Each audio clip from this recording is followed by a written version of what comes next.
여러분 안녕히 주무셨습니까? 참 좋은 아침입니다. 우리 2015년 11월 12일 목요일 말씀으로 드린 오늘의 번제 함께 합니다.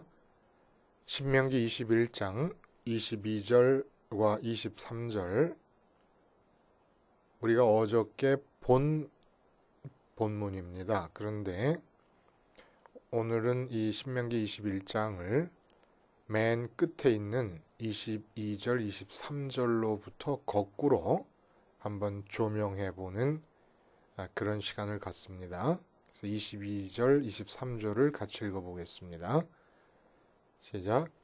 사람이 만일 죽을 죄를 범함으로 네가 그를 죽여 나무 위에 달거든 그 시체를 나무 위에 밤새도록 두지 말고 그날에 장사하여 네 하나님 여호와께서 네게 기업으로 주시는 땅을 더럽히지 말라. 나무에 달린 자는 하나님께 저주를 받았음이니라.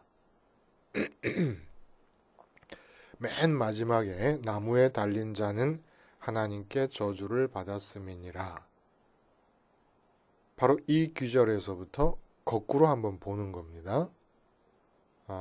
같은 내용이죠. 같은 내용을 어저께는 우리가 앞에 부분에서부터 봤는데 오늘은 뒷부분으로부터 보는 거예요.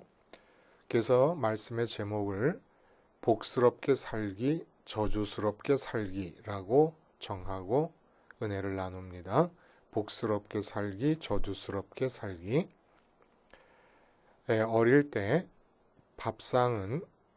밥상이면서 동시에 교육의 현장이었습니다. 밥상 앞에서 참 많은 그 지시와 교육과 꾸지람이 이루어졌어요. 아무리 급해도 먼저 감사기도 하고 먹어라. 어른이 밥술 뜨기 전에 먼저 수저를 들면 안 된다. 소리내어 먹지 말아라. 밥알이 하나라도 바닥에 떨어뜨려지면 반드시 주워 먹어라. 쌀 한 톨 밥상에 오르기까지 농부 아저씨들의 손이 88번을 움직여야 된다. 그러므로 밥그릇은 언제나 깨끗이 비워라. 특히 저희 어머니의 특허라고 할 만한 잔소리가 하나 있습니다. 뭐냐면 복스럽게 먹어라. 그럼 어떻게 하는 것이 어머니에게 복스럽게 먹는 것이냐? 젓가락으로 밥을 먹으면 절대로 안 됩니다. 숟가락으로 밥을 폭폭 떠야 됩니다. 그럼 밥을 폭폭 뜨는 방법은 어떻게 하는 것이냐? 밥그릇을 수평으로 밥알을 다 숟가락으로 이렇게 긁습니다. 언제나 밥의 그 표면은 수평으로 아래로 내려가야 돼요. 다 긁어서 내 앞쪽 밥그릇 벽에 밥을 눌러서 동그랗게 다독입니다. 그래서 아주 오목한 산이 숟가락 위에 떠져 있는 것처럼 만들어서 입에 넣고 이빨로 긁지 말고 입술로 긁어서 소리 안 나게 먹는 겁니다. 이게 복스럽게 먹는 거예요.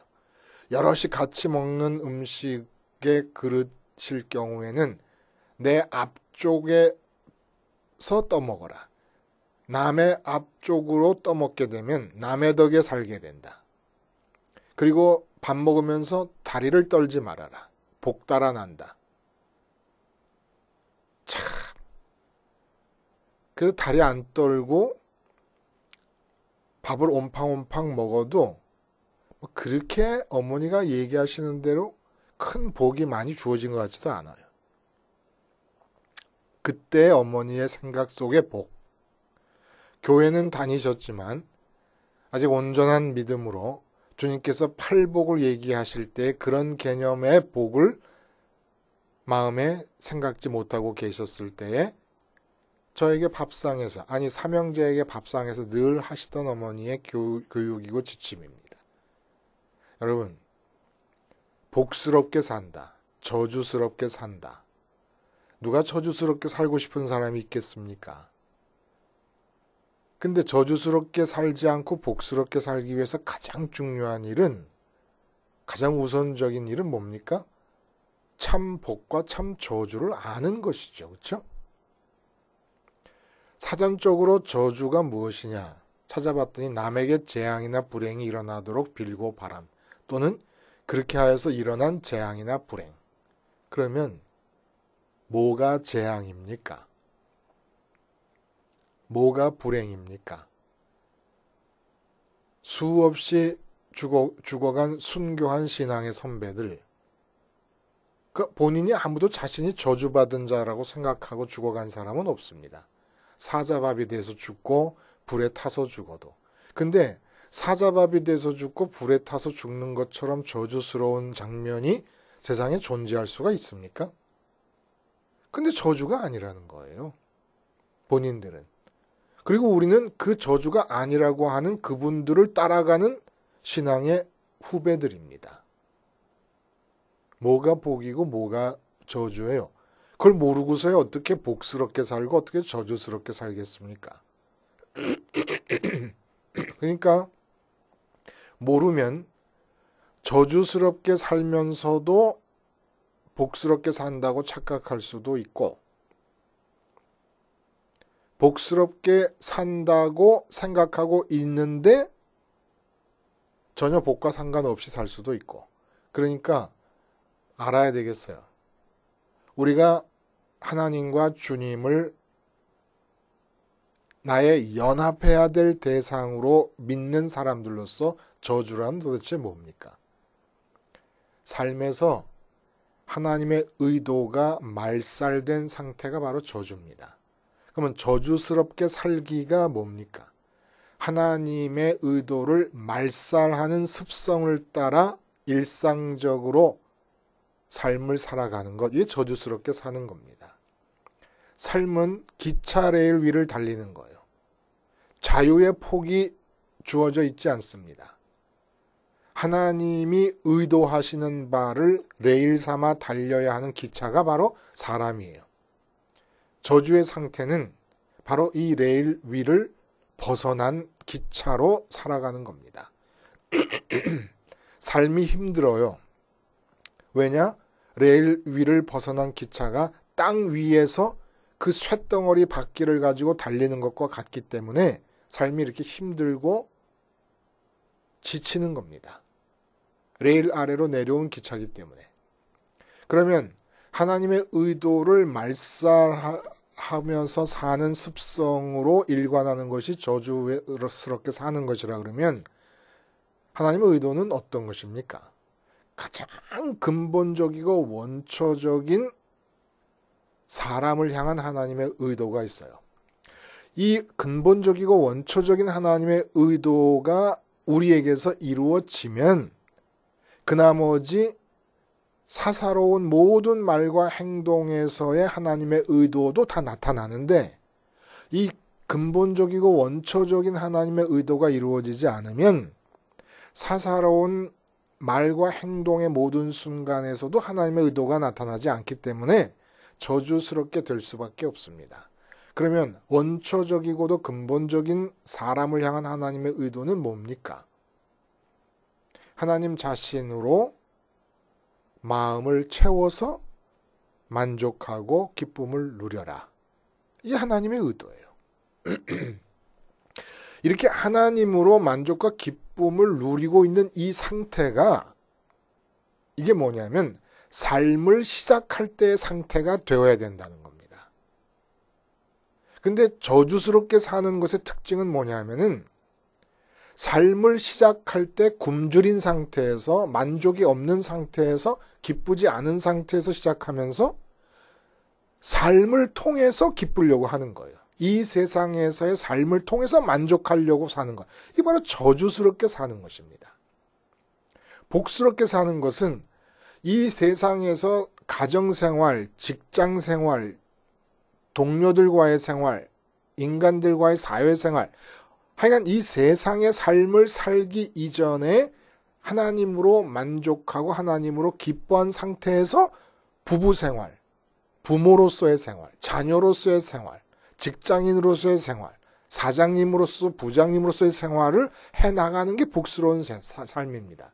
근데 이렇게 직장에서의 삶을 시작하기 전에 이미 만족하고 있을 때 더 이상 직장에서는 만족거리와 기쁨거리를 찾고 싶지 않을 만큼 만족하고 직장 생활을 할 때 직장에서 나를 통해 이루시려는 하나님의 의도가 나타나기 시작합니다.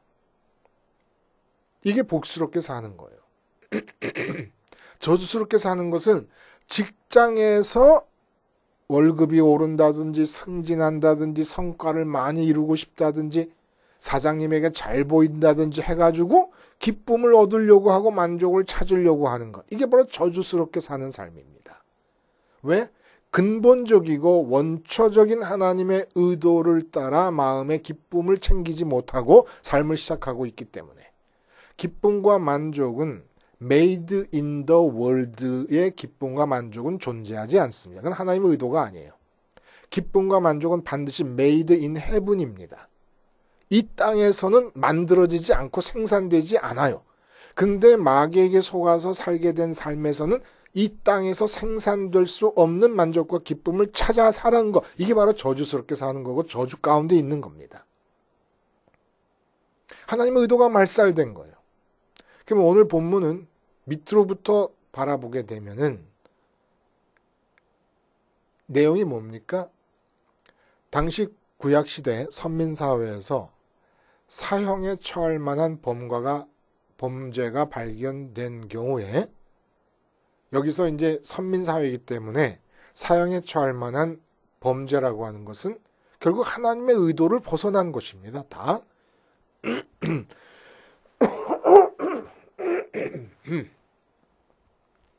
그러면 이제 일반적으로 돌로 쳐서 죽음에 이르게 합니다. 그러면 그가 하나님께로부터 저주받아서 죽었다는 것을 나타내기 위해서 그 시체를 나무 위에 매달았습니다. 그러니까 이거는 교수형을 뜻하는 게 아니에요. 나무에 매달아서 죽인 게 아니라 죽인 후에 높은 말뚝이나 창 끝에 박아서 매달아 놓는 그런 처형 방식입니다. 이렇게 하는 가장 우선된 이유는 약속의 땅 복지 안에서 절대로 하나님의 의도가 말살되는 삶의 공간이 존재해서는 안 된다라는 거예요. 그 누구에게서도 하나님의 의도가 말살되는 일이 있어서는 안 된다라고 하는 사실을 공개적으로 알리는 것이고 이게 바로 공의입니다. 공의. 근데 아무리 이러한 목적이 있더라도 시체를 나무 위에 달아놓은 상태로 밤을 지내게 해서는 안 된다고 말씀하시는 거예요. 밤이 되기 전에 시신을 내려서 장사하라고 하십니다. 왜냐하면은 밤이 새도록 시체를 놔둔다든지 그 다음 날도 놔둔다든지 그러면은 약속의 땅 가나안 땅이 더럽혀지기 때문에.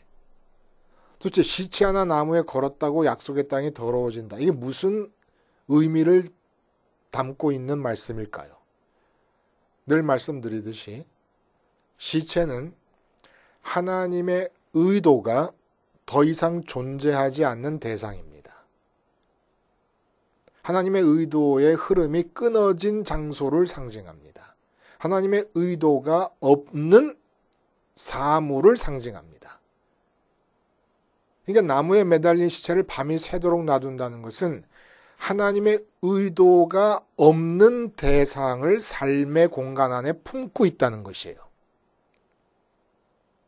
이게 저주가 되는 거야. 이 상태가 저주의 상태로 이 복지가 변해갈 수 있게 된다는 얘기입니다. 이건 무슨 얘기냐? 우리의 삶에 적용하면 우리의 삶 속에 전혀 하나님의 의도와 상관없는 일이 포함되어져 있다는 걸 말하는 겁니다.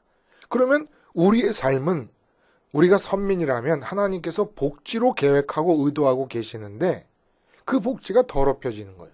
저주의 장소로 바뀌어지는 겁니다. 더럽혀진다는 게 뭐라고요? 청결의 반대 아닙니까? 청결은 뭐라고요? 있어야 될 것이 있어야 될 곳에 있는 거예요. 우리 삶에 있어야 될 것들은 누구의 의도에 의해서 있게 됩니까? 하나님의 의도에 의해서 있게 돼요. 근데 내 의도에서 있게 되는 것들은 있으면 안 되는 것들이 있게 되는 거니까 이게 더러워지는 것이고 이게 바로 저주의 삶이라는 겁니다. 자, 이럴 때 그래서 이 시체를 밤새 놔두지 말고 치우라고 하는 의미가 있는 것인데 결국 우리 삶에서 저주스럽게 살지 말라는 거예요. 그러면은 우리가 저주스럽게 사는 것이 주로 어떤 방식으로 나타나느냐라는 걸 우리가 아는 게 중요합니다. 저주스럽게 산다는 것이 무엇인지를 아는 것이 복스럽게 살기 위한 첫 번째 단계이기도 해요. 그걸 알아야 복스럽게 사는 방법으로 옮겨갈 거 아닙니까? 그래서 저주스럽게 사는 것이 크게 세 가지 방식으로 늘 나타난다는 거예요. 그게 오늘 본문에서 얘기해주고 있습니다. 오늘 이 신명기 21장을 거꾸로 밑에서부터 위로 바라보고 있는 거 아닙니까? 그렇게 볼 때 저주스럽게 살아가는 보통 우리들에게서 나타나는 세 가지 방식 중에 첫 번째는 오늘 본문에서 어떻게 얘기하냐면은 여성 포로 중에 마음에 들어 아내로 삼을 경우의 규례를 말씀하시면서 얘기해 주십니다. 이 사례에서 우리가 하나님의 의도를 말살하며 살아가는 저주스럽게 살아가는 첫 번째 방식이 표현되고 있다는 거예요. 그게 뭡니까? 말씀드린 대로 여성 포로는 그 당시에 사회적인 가치 기준으로 볼 때 더 이상일 수 없을 만큼 하찮은 존재입니다. 근데 그 하찮은 존재를 아내로 삼을 때 그 하찮은 존재가 한 달 동안 부모를 위해서 애곡하는 시간을 갖게 해라. 이것이 의미하는 바가 뭐예요? 아무리 사회적 통념과 사회적 가치 기준으로 볼 때 하찮은 존재라도 나와 관계 안에 들어서게 될 때는 그 하찮은 존재를 있게 하신 하나님의 의도가 하찮은 것이 아니기 때문에 그 여자를 있게 하시기 위해서 중간 과정으로 설정하신 부모라고 하는 존재에 대해 한 달 동안을 여자로 애곡하게 하라. 그러니까 한 달 동안 울고 있는 여자를 보면서 남편은 뭐 생각합니까? 아, 부모를 위해서 애곡한다. 부모가 누구냐? 하나님이 이 여자를 있게 하시기 위해서 쓰신 방편이다. 방편이라는 말이 부모님에게 적용되기가 참 어렵습니다만은 그냥 형식적으로 얘기를 하면 그렇다는 얘기예요. 이것이 뜻하는 바가 뭡니까? 우리가 살고 있는 이 인간 세상, 인간 사회가 정해놓은 가치 기준을 따라서 말하고 행동하면서 하나님의 의도를 말살하면서 산다는 겁니다. 수능 시험을 봐요. 오늘이죠. 성적이 좋았어요. 무조건 서울대입니다. 이게 바로 저주스럽게 사는 거예요. 왜 대학이라고 하는 것에 대해서 하나님의 의도를 묻지 않습니까? 서울대 들어가서 행복해지는 게 아니에요. 하나님의 의도를 따라 들어가는 대학이 행복한 캠퍼스 생활을 할 수 있는 대학이죠. 그러니까 사실은 20만 명의 학생들이 시험을 본다 그러면 20만 명 모두가 다 인류대학으로 들어갈 수 있습니다. 하나님의 의도는 겹치지 않기 때문에 하나님의 의도 속에는 이 탈락이라는 게 없어요. 불합격이라는 게 없습니다. 만약에 사람들이 사회적 기준으로 볼 때에 우습게 여기는 지방대학을 들어갔다. 근데 그게 하나님의 의도다. 그러면 그게 그 학생에게는 서울대학입니다. 그리고 그 학생의 인생에서는 그 대학이 아니면 안 되는 이유가 있는 겁니다. 근데 내가 성적이 잘 나왔다 그래서 하나님의 의도는 아랑곳하지 않고 이 대학을 들어가야 되는데 저 대학으로 갔다. 성적 따라 갔다. 이게 불행의 단초를 제공하는 겁니다. 자기 스스로 자기 삶에 대해서. 그러니까 돈이라든지 학력이라든지 외모라든지 권력이라든지 이런 세상적인 기준이 판단하는 결과를 따라서 움직이게 될 때 반드시 저주스럽게 살게 된다는 거예요. 돈 많은 사람과 교제하면 좋다. 이게 바로 저주스럽게 사는 겁니다. 그 당시에 여성 포로, 가장 하찮은 존재, 그 하찮은 존재가 하찮지 않은 이유는 하나님의 의도가 그 속에 들어있기 때문에. 서울대학이 중요한 것이 아니라 하나님의 의도가 중요한 것입니다. 돈을 많이 버는 게 중요한 것이 아니라 하나님의 의도가 중요한 것이에요. 그러니까 이렇게까지 얘기할 수 있어요. 돈 벌었다고 좋아하잖아요. 그게 바로 저주의 표현입니다. 저주받은 상태의 표현이라는 거예요. 변화산에서 베드로의 기쁨을 연상해 보면 돈과 권력과 모든 것을 줄 수 있다고 믿었어요. 예수님을 따라다니면. 근데 변화산에서의 기쁨 때문에 다 잊어버리고 그 아무 것에 대한 소원도 없이 그냥 거기서 주님의 그 거룩하신 모습이 보이는 그곳에서 있기를 원하게 됩니다. 이게 뜻하는 바가 뭐겠습니까?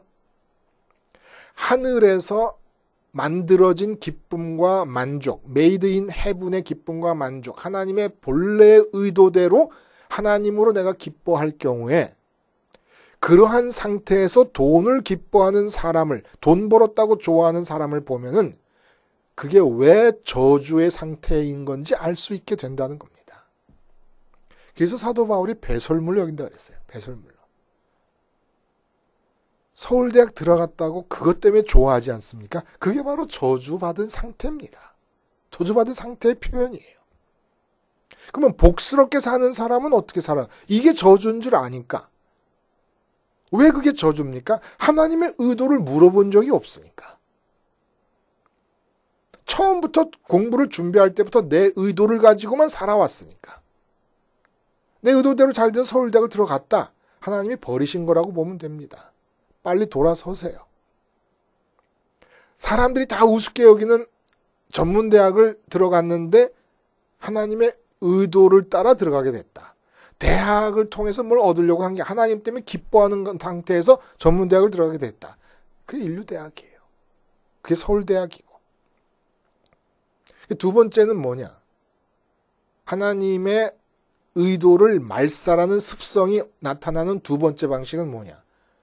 두 아내가 낳은 두 아들 중에 장자 삼기의 규례를 통해 보여줍니다. 말씀드린 대로 한 아내는 내가 되게 좋아해요. 한 아내는 아주 밉살스러워 죽겠어요. 근데 밉살스러운 아내가 낳은 아들이 먼저 태어납니다. 사랑하는 아내가 낳은 아들이 차남이 되었습니다. 이때 내 마음 내키는 대로 차남을 장자의 자리로 앉히는 것, 하나님의 의도를 말살하는 거라는 거예요. 두 번째 방식이 뭡니까? 첫 번째는 사회적 기준을 따라서 내가 움직여가는 거예요. 사회적 기준을 따라서 좋아하고 행동을 결정하고 말의 내용을 결정합니다. 근데 두 번째는 내 마음이 내키는 대로, 내 마음이 좋아하는 대로 행동하는 거예요. 내가 주관적으로 마음이 아주 강렬하게 좋아하는 것, 그것이 진리가 아니에요. 객관적 진리가 아닙니다. 객관적 진리가 아니라는 얘기는 내가 주관적으로 내 마음이 좋아하는 그것이 곧 내게 진짜 행과 불행을 결정하는 게 아니라는 거예요. 언제나 내 행과 불행을 결정하는 참된 기준은 밖에 있습니다. 하나님께 있습니다. 하나님의 의도 속에 있는 거예요. 하나님의 의도대로 살면 행복한 것이고 의도에서 벗어나면 불행한 것입니다. 내 기분과 내 마음의 호불호와 내 마음의 내킴과는 상관없이. 그러니까 내가 아무리 좋아도 그 좋아하는 마음을 따라가지 말라는 거예요. 내가 아무리 싫어도 싫어하는 마음을 따라가지 말라는 겁니다. 예를 들어 집을 산다, 자동차를 산다. 그럼 내가 취직을 한다. 그럼 내가 원하는 취향대로, 내가 좋아하는 대로 가지 말라는 거예요. 내 마음에. 저 디자인이 내 마음에 들어. 저 자동차가, 저 디자인이 내 마음에 들기 때문에 저 자동차가 내게 돼야 되는 게 아닙니다. 어떤 자동차든지 하나님의 의도를 따라서 내게 주어지는 게 내 자동차인 거지요. 옷도 마찬가지예요. 주님께서 백합화를 바라보시면서 하나님께서 입히신다고 얘기를 하세요. 그리고 제사장 옷을 만들 때 보면 하나님이 얼마나 섬세하게 옷의 디자인과 옷의 구성 요소들에 대해서 지시하시는지 몰라요. 하나님은 자세하신 분이십니다. 크시기만 하신 분이 아니에요. 세상에서 가장 큰 사람보다 크시고 세상에서 가장 섬세한 사람보다 섬세하신 분이 하나님이세요. 그리고 내가 살아있는 동안 하나님의 의도 때문에 살아있기 때문에 내가 살아있는 동안 하는 모든 행동에 하나님의 의도가 없을 수가 없습니다. 그럼 어떻게 해야 이 상태에서 복스럽게 살아가느냐? 하나님 때문에 만족해서 옷 살려 할 때 옷이 있거나 없거나 내 만족과 기쁨에는 상관이 없는 상태가 돼야 된다는 거예요. 나는 저 옷이 아니면 안 된다. 나는 저 백을 꼭 가져야만 된다라고 하면은 하나님의 의도가 말살되고 있는 것이고 이미 나는 저주스럽게 살고 열심히 저주스럽게 사는 겁니다. 그러니까 이 세상에 어떤 것을 대할 때도 그것을 통해서 만족과 기쁨을 얻을 것이라는 기대가 없을 만큼 하나님으로 기뻐할 때 그런 상태에서 백을 사게 되면 하나님의 의도가 포함된다는 거예요. 그런 상태에서 집을 사면 하나님의 의도대로 집을 산다는 거예요. 근데 저 집을 사야 기쁘다라고 말하면 하나님의 의도는 말살돼 버리고 저 백을 사야 되고 저 차를 사야 된다 그러면 내 마음이 좋아하는 것을 꼭 이루어야 된다 그러면 이미 저주는 나를 휘감고 돌아가고 있는 겁니다. 마지막에 저주스럽게 사는 방식이 표현되는 세 번째 방식. 부모를 공경하지 않는 패역한 자녀를 끌어내 돌로 쳐 죽여라. 이게 뭐예요? 무슨 뜻입니까?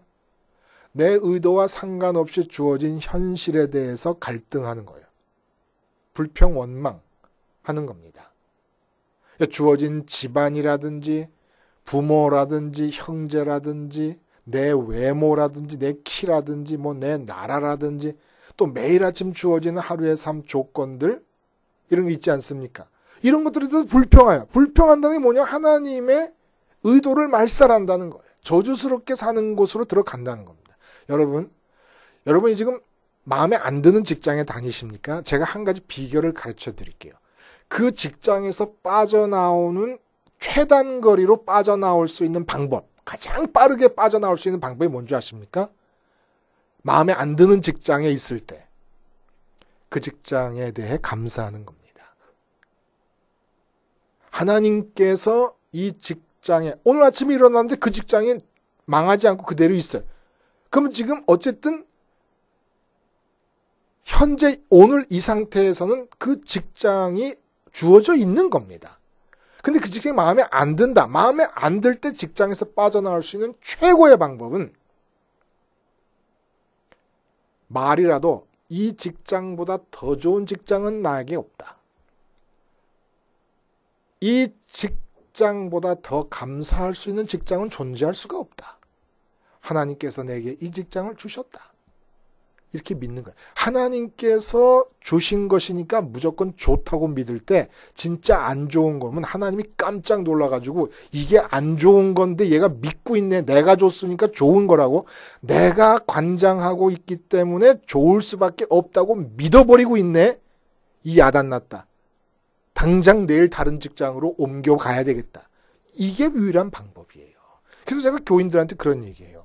목사님이 마음에 안 든다. 그럼 목사님 물러가라 싸우지 말고 목사님이 마음에 안 들 때 목사님을 쫓아내는 가장 좋은 방법은 그 목사님을 이 교회에 보내주신 하나님의 의도에 감사드리는 겁니다.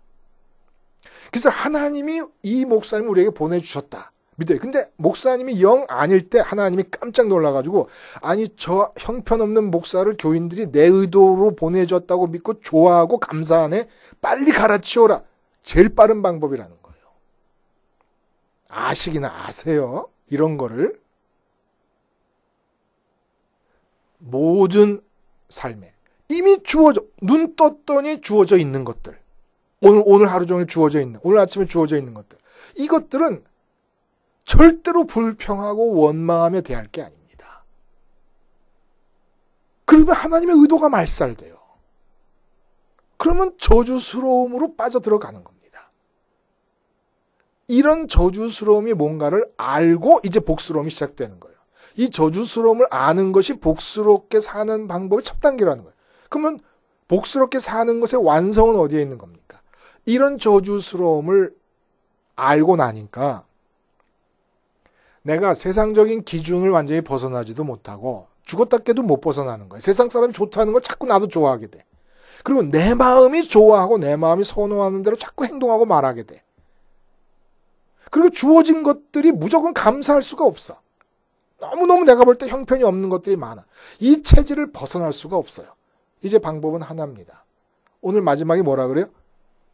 달린 자만, 나무에 달린 자마다 저주받은 자라. 그 나무에 달린 자, 저주받은 자. 아, 저게 바로 나로구나라는 걸 깨닫는 겁니다. 저주를 벗어날 수 없는 존재라는 걸 깨닫는 거예요. 내 힘으로는. 사회적 기준을 벗어날 수도 없고 내 마음이 좋아하는 것을 따라가지 않을 수도 없고 주어진 상황에 불평하지 않을 수도 없어요. 내 존재 자체가 나는 저주 덩어리에 저주가 나의 뼈까지 침투해버렸습니다. 저주에 점령당해버렸어요. 이걸 아는 거예요. 그래서 갈라디아서 3장 13절에 사도 바울이 오늘 이 23절의 규절을 인용합니다. 나무에 달린 자마다 저주를 받았다. 주님께서 나무에 달려서 저주받아 죽으셨다. 그 저주가 무슨 저주에? 내 속에 뼈까지 침투해 들어온 저주 때문에 죽으신 겁니다. 그러니까 주님의 십자가를 보면서 나는 저렇게 죽지 않는 한 저주가 끝나지 않는다. 저주의 습성이 끝나지 않는다는 걸 인정하는 거예요. 그리고 주님 따라 메이드 인 헤븐의 만족과 기쁨을 위해서 부활과 승천의 길을 따라가는 겁니다. 마음이. 그리고 그곳에서 하나님이 본래 아담이 타락 전에 의도하셨던 그 의도를 따라 하나님으로 만족하고 기쁘고 행복한 상태에서 이제 하나님이 주님이 이 땅에 내려와서 공생애를 사셨듯이 우리를 삶의 현장으로, 가정으로, 직장으로 보낼 때 메이드 인 하늘의 기쁨이 충만한 가운데서 하나님의 의도만을 실행하면서 살아갈 수 있는 복스러운 삶이 가능해진다는 것이지요. 기도하겠습니다. 하나님 아버지, 저주스럽게 사는 것의 정체를 분명히 알면 나 자신이 저주 덩어리인 것을 알게 되고 죽지 않으면 안 된다는 것을 알게 되어 십자가를 붙잡지 않을 수 없음도 알 것이오니 이 깨달음을 통하여 저주스럽게 사는 삶이 끝나고 복스럽게만 나머지 여생을 살게 해 주시옵소서. 예수님의 이름으로 기도하옵나이다. 아멘.